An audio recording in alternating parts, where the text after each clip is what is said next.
వీడిని ఏ యాంగిల్లో చూస్తున్నా సేట్లా కనిపించట్లేదే. ఏమంటావు? మీరు ఏమి చేసినా పర్వాలేదు సాబ్. ఖచ్చితంగా చేస్తాను. నువ్వు వెళ్ళు. మంచిది సాబ్. నడక చూడు, జుబ్బా వేసుకున్న ఏనుగులాగా ఉన్నాడు. ఏమయ్యా సుబ్బయ్య, సార్ ఆ దాసుని ఇలా తీసుకురావయ్యా. ఏయ్, నువ్వెలా వచ్చావురా? ఆ మున్సిపాలిటీ బండి ఎప్పుడు వెళ్ళిందో అప్పుడే వచ్చాను సార్. అవును, 5 డజన్లు కడియాలి కదా, బాగా వెయిట్ గానే వేసావు. ఏం చేశారు? అరే మీరు ఒకరు, ఇన్వెస్ట్మెంట్ చాలా హెవీగా ఉంది. కాస్ట్యూమ్స్ అన్ని కొత్తవి చూడండి, వచ్చిన దానికి దీనికి సరిపోయింది. పెద్ద బిజినెస్ మ్యాన్ లా మాట్లాడుతున్నావు. ఆదాయం ఖర్చు గురించి చెప్తున్నావు. అది వదిలేండి సార్, మనకి నెక్స్ట్ పెద్ద ప్రాజెక్ట్ కూడా ఉంది. ఫుల్ గా సెటిల్ అయిపోవచ్చు.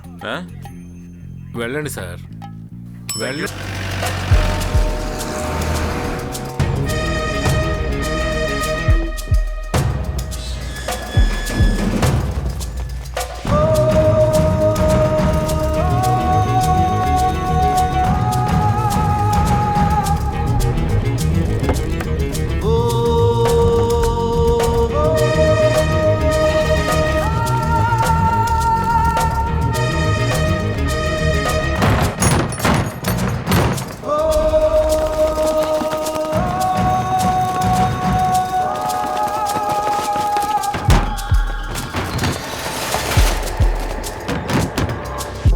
తగరపు వలస గ్రామస్తులకు ఒక విన్నపం.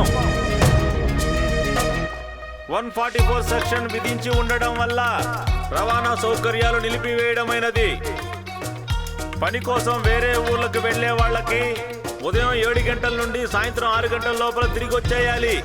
గ్రామం నుంచి ఎవరైనా ఒంటరిగా వెళ్ళాలి గాని గుంపులుగా వెళ్ళకూడదు. హద్దు మీరితే రక్షక భటులు శిక్షిస్తారు. చట్టానికి లోబడి ఉన్నవాళ్లు మాత్రమే గ్రామంలో ఉండొచ్చు, లేకపోతే గ్రామం విడిచి వెళ్ళిపోవచ్చు.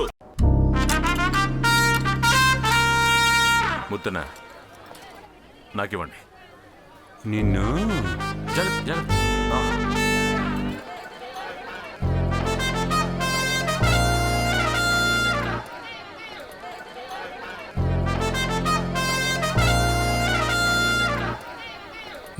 తప్పకుండా తప్పకుండా తప్పకుండా. వీడి పేరు దాసు, కంచర్లపాలెమే వీడి సొంత ఊరు. నాన్నా పైకి రా, పైకి రా. వీడి నాన్న వీడు నాటుసారా కాచడంలో కింగ్. దాసు చేసే వృత్తి ఏంటంటే వైజాగ్లో ఉన్న వాడు ఫ్రెండ్ దగ్గర నుంచి దొంగ సొమ్ము తీసుకుని దాన్ని సేటు దగ్గర తాకట్టు పెట్టి క్యాష్ చేసుకోవడమే. కానీ దురదృష్టం ఎప్పుడూ పోలీసులు దొరికిపోతుంటాడు.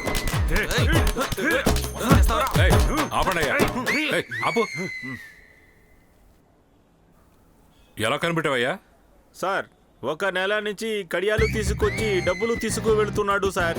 సందేహం వచ్చి చెక్ చేసి చూశాను సార్. రాగి మీద గోల్డ్ పూత వేసి బాగా మోసం చేశాడు సార్. వేస్ట్ రా నువ్వు. చేసే పని సరిగ్గా చేయకపోతే వాడు దొంగే కదరా.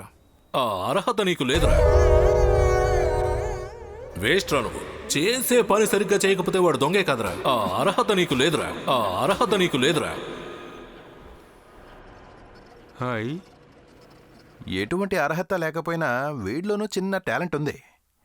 తాళం కప్పకే తెలియకుండా తాళం తీసేసే అంత ఘనుడు. సార్ ఇలా చూడండి, లాగొకటి పెంగ. ఎప్పుడు సమస్యరా సార్, ఇప్పుడు ఎందుకు సార్ నన్ను కొట్టారు? నేనే నా దగ్గర ఏం అర్హత ఉందా అని ఆలోచిస్తున్నాను. ఆలోచించింది చాలు, సంఖ్యలు ఓపెన్ చేసి ఎంతసేపు అయింది? 2 నిమిషాలు ఉంటుంది. మరి ఇంకా ఏంటి ఆలోచిస్తావు? పారిపోవచ్చు కదరా హీరో బన్నీ. హీరో బన్నీనా? ఒకటి నీ వృత్తి మార్చుకో, లేదంటే నేను మార్చుకుంటా. సార్, ఒక కట్ట పంచాయతీ చేసి కాపాడమని చెప్పండి. నీ సార్. పంచాయతీ చేసి చేసి నా తల పగిలిపోతుంది. ఒక దొంగ కష్టం దొంగకే తెలుస్తుంది. ఏయ్, సార్, తెలియకుండా మాట్లాడేశాను. నాకెవరున్నారు సార్? మీరు తండ్రి లాంటి వారు, ఆయనేమో బాబాయ్ లాంటి వారు. నాటకాలు ఆపరా, నా దగ్గరే వేషాల పగిలిపోతుంది. ఏమయ్యా, వీడిని తీసుకెళ్ళి లోపలే. దాసు పద. నాన్నంట. నిన్ను కడిపెట్టి తాళమే. బాబాయ్ సంగిళ్ళు తీసుకెళ్ళండి. కూర్చో. నమస్తే సాబ్. చూడవయ్యా, కోర్టు కేసు అంటే వాడికి శిక్ష మాత్రమే పడుతుంది. మీకు 10 పైసలు కూడా రాదు.